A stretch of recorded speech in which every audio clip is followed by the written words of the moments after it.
नमस्ते साथियों, मैं सौरभ कुमार। और आज पुनः हम आपको बताते चले कि जो भी चीज़ें हो रही है, यानी बिहार में आज जो बातें कही जा रही थी कि सत्ता परिवर्तन होने वाला है,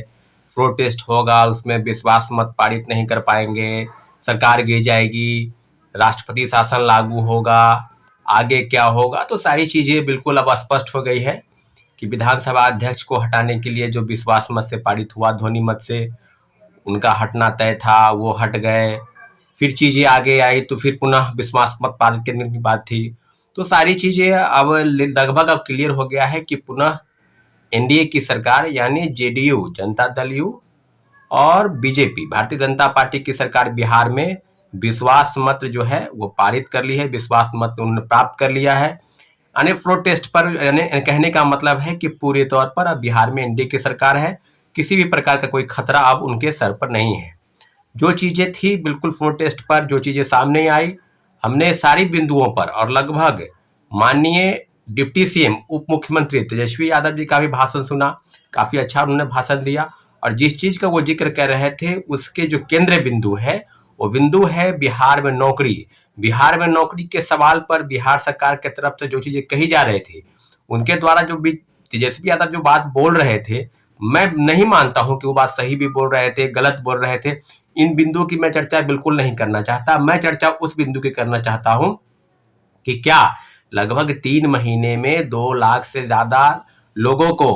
नौकरी दी गई। सिर्फ शिक्षा के क्षेत्र में सिर्फ शिक्षकों को नौकरी दिया गया और कई लोगों को कई लाख नौकरी स्वास्थ्य क्षेत्र में लगभग 1 लाख से ज्यादा पद रिक्त हैं। और कई विभागों की सूची जो है उस पर अगर स्पष्टीकरण देना है तो महागठबंधन की सरकार ने स्पष्ट कहा कि हम लोगों ने नौकरी के नाम पर, रोजगार के नाम पर, युवाओं के भविष्य के नाम पर तेजस्वी यादव का भाषण सभी लोगों ने सुना। और आप शिक्षक अभ्यर्थी से भी जितने भी युवा बेरोजगार है इस प्रदेश में और देश के तमाम राज्यों के युवा प्रतियोगिता परीक्षा की तैयारी करने वाले जो बिहार में अप्लाई करते हैं, बिहार में आवेदन देते हैं कि मुझे नौकरी मिलेगी, आग्रह करते हैं कि तेजस्वी यादव का वो भाषण सुने। मैं किसी पार्टी का प्रवक्ता नहीं, मैं छात्र अभ्यर्थियों की बात करता हूं, लेकिन इतना जरूर है कि जिस प्रकार से बातें कही जा रही थी असेंबली में सत्र के दौरान और जो चीजें हुई सामने, उस बात से अब इनकार नहीं किया जा सकता है कि बिहार में जिस तरह का खेल चल रहा है, सत्ता परिवर्तन कभी इधर, कभी महागठबंधन की सरकार, कभी एनडीए की सरकार, कभी कोई उप मुख्यमंत्री रहे, कभी वो हट जाए,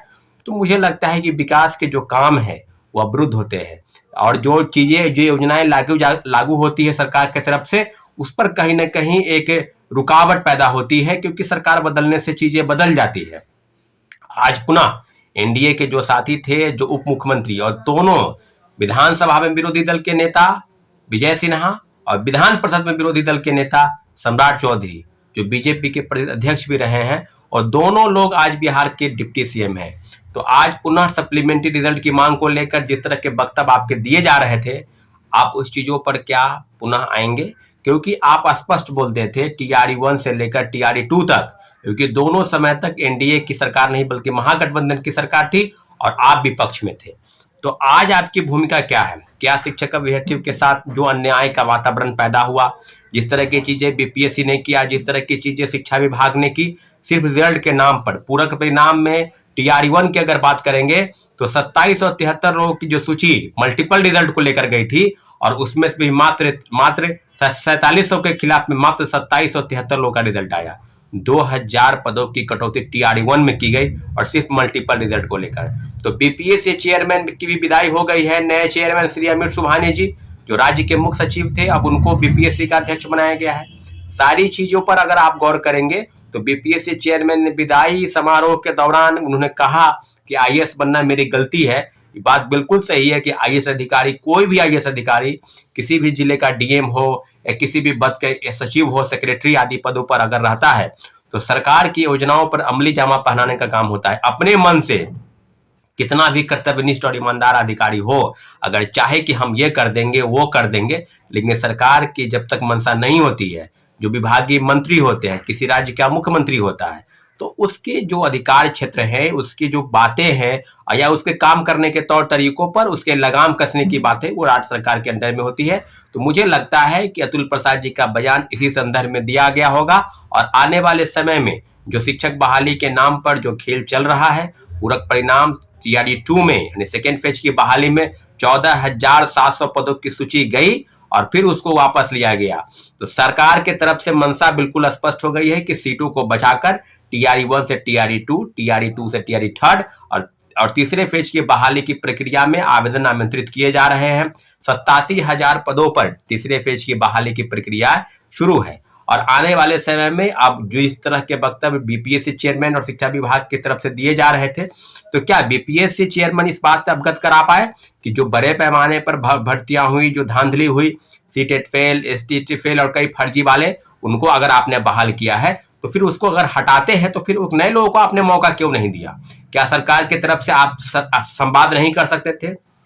कि टीआरई 2 से लेकर और आगे की परीक्षाओं में पूरक परिणाम को लेकर किस तरह के वक्तव्य दिए जाएंगे? टीआरई 1 में मात्र 10,000 लोगों ने डॉक्यूमेंट का वेरिफिकेशन नहीं कराया, क्या वो वेटिंग लिस्ट होंगे? निश्चित रूप से वो सप्लीमेंट्री रिजल्ट होगा, लेकिन आपने छात्रों अभ्यर्थियों को डार्क में रखा, आपने उनको गुमराह किया। शिक्षा विभाग और बीपीएससी ने हड़बड़ी करके जो क्रेडिट लेने का होड़ था, और स्पष्ट है कि आज भी विधानसभा में सत्र के दौरान क्रेडिट लेने की बात कही जा रही थी। टीआरई 1 से लेकर टीआरई 2 तक और नौकरी देने के नाम पर जो क्रेडिट लेने का होड़ है, आज पुनः एनडीए की सरकार में इस बात के लिए कई टीवी चैनलों के प्रवक्ताओं द्वारा इस तरह के भाषण और वक्तव्य दिए जा रहे हैं कि तीसरे फेज की बहाली जो अगस्त में थी, अब हम लोगों की सरकार आने के बाद उसको हम मार्च में ही करने जा रहे हैं। तीसरे फेज की बहाली हो या चौथे फेज की बहाली हो या कई विभागों की रिक्तियां जो है, अभी आपने देखा होगा कि वित्त विभाग की तरफ से एक नोटिस आया है कि इन फलना पद पर, इन पदों पर और जितने भी विभाग हैं, चाहे योजना विभाग हो, चाहे शिक्षा विभाग हो, चाहे साइंस एंड टेक्नोलॉजी डिपार्टमेंट हो,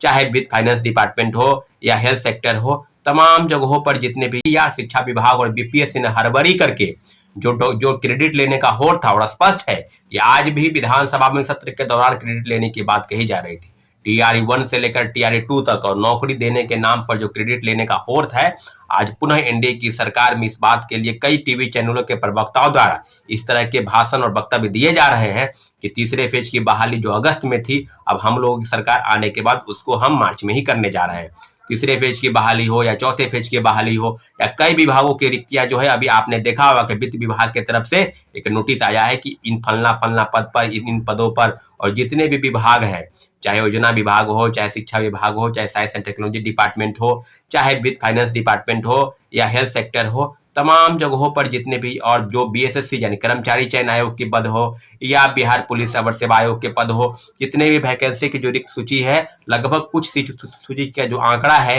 वो वित्त विभाग ने जारी किया। वित्त विभाग की तरफ से कहने का मतलब कि एनडीए की सरकार ने जारी किया। आज अगर हम पुनः जारी करेंगे, अगर एनडीए की सरकार के माननीय मुख्यमंत्री नीतीश कुमार जी थे, मुख्यमंत्री जी की तरफ से जितनी भी चीजें की गई, सरकार की योजनाओं पर अगर कोई अमली जामा बनाने का काम होता है तो मंत्रिपरिषद करता है और मंत्रिपरिषद का प्रमुख मुख्यमंत्री होता है। तो पुनः सप्लीमेंट्री रिजल्ट के नाम पर जो एनडीए की सरकार पुनः राज्य में स्थापित हो गई है, आज हम मांग करते हैं कि टीआरई 2 में 14,700 पदों पर सप्लीमेंट्री रिजल्ट को लेकर जो बीपीएससी चेयरमैन ने कहा कि चैप्टर क्लोज हो गया है, आज पुनः आपसे सवाल है कि अगर आपने विश्वास मत हासिल कर लिया है तो जनता के बीच में उन सारे सवालों का जवाब आपको देना होगा। शिक्षक बहाली के मुद्दे पर आपको बिल्कुल पीछे भागने की अगर आप पलटी मारते हैं, सप्लीमेंट्री रिजल्ट के नाम पर सुशील मोदी का स्पष्ट था बयान कि 40,000 पदों पर पूरक परिणाम जारी हो, उसका क्या होगा? आने वाले समय में किस तरह की चीजें क्या सरकार की तरफ से होगी? और तीसरे फेज की बहाली को लेकर जितनी भी समस्याएं होगी, उसके लिए विरोध प्रदर्शन जो होगा या नहीं होगा, ये अलग सवाल है। लेकिन टीआरई 2 में इसको लेकर आप सबों के कहने पर कल एक महत्वपूर्ण बैठक बुलाई गई है, इसलिए जितने भी शिक्षक अभ्यर्थी मेरी बातों को सुन रहे हैं, तीसरे फेज की बहाली पर महत्वपूर्ण बैठक में शामिल होंगे। सप्लीमेंट्री रिजल्ट के नाम पर जो धोखा हुआ 14,700 पदों पर, जो 1 नंबर 2 नंबर जो टाई ब्रेकर यानी मिनिमम कट ऑफ को पार करके उतना ही मार्क्स पर वो थे और उनका रिजल्ट का प्रकाशन नहीं हुआ। सप्लीमेंट्री रिजल्ट के नाम पर जिन्होंने स्पष्ट कहा था बीपीएससी चेयरमैन ने कि पूरक परिणाम जारी करेंगे, मल्टीपल रिजल्ट होंगे, ड्रॉप आउट बाहर होंगे, जो जो जो फर्जीवाड़े तरीके से बहाल हो गए हैं उनको बाहर करेंगे, जो पद रिक्त होगी एक से ज्यादा सप्लीमेंट्री रिजल्ट जारी करेंगे। तो 25 अक्टूबर की उसी ट्वीट का हवाला देते हुए आप अपनी बातों से पलटी मार गए। क्या आप सरकार से सवाल नहीं कर सकते हैं? क्या हम लोग, और धारा 144 लागू करना किसके कहने पर आपने बीपीएससी के पास धारा 144 लागू? क्या शिक्षक अभ्यर्थी अपने लोकतांत्रिक तरीके से जो लड़ाई लड़ी जाएगी, क्या वो लड़ेंगे नहीं? क्या आपके साथ आपके सवाल का जवाब आपने नहीं दे दिया? और निश्चित रूप से अभी जो अपर मुख्य सचिव की तरफ से चिट्ठी निकला था कुछ दिन पहले कि जितने भी शिक्षक अभ्यर्थी अगर पूरक परिणाम के लिए दबाव बनाएंगे तो उनको अगली परीक्षा से बैठने के लिए वंचित किया जाएगा। कहने का मतलब कि कानूनी कार्रवाई आप पर लागू होगी।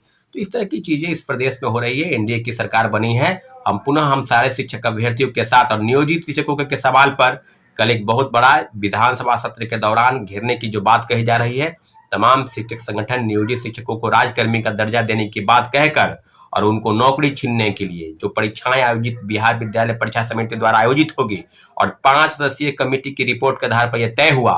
कि परीक्षाएं अगर आप फेल कर जाते हैं तो जिस सेवा में है उस सेवा से आपको वंचित किया जाएगा। तो कोई 18 वर्ष से कोई 20 वर्ष से अगर पढ़ा रहा है नियोजित शिक्षक और इस प्रदेश में लगभग 4 लाख के आसपास नियोजित शिक्षक हैं, तो उनके भविष्य पर, उनके माँ बाप के सपनों पर, उनके बच्चों के भविष्य पर और उनको नौकरी से हटाने की बात अगर गैर संवैधानिक नहीं है तो किस तरह के तुगलकी फरमान अपर मुख्य सचिव के पाठक दे रहे हैं। क्या राज्य सरकार के स्तर पर ये नहीं हो रहा है? सरकार किसी की भी रहे, सत्ता किसी के पास जाए, लेकिन नौकरी के सवाल पर, नियोजित शिक्षकों के सवाल पर, पूरक परिणाम के सवाल पर और बड़े पैमाने पर फर्जीवाड़ा जो बिहार में हुआ शिक्षकों के बहाली के नाम पर, सभी लोगों को एक साथ डटने की जरूरत है और डटकर मुकाबला करेंगे। हम लोग सब लोग एकजुट हैं। निश्चित रूप से सरकार आज एनडीए की बनी है तो सवाल खत्म नहीं होगा। किसी की भी सरकार बने, चाहे महागठबंधन की बने, चाहे एनडीए के बने, हम पुनः अपने सवाल पर लागू हैं। हम पुनः मांग करते हैं जितने भी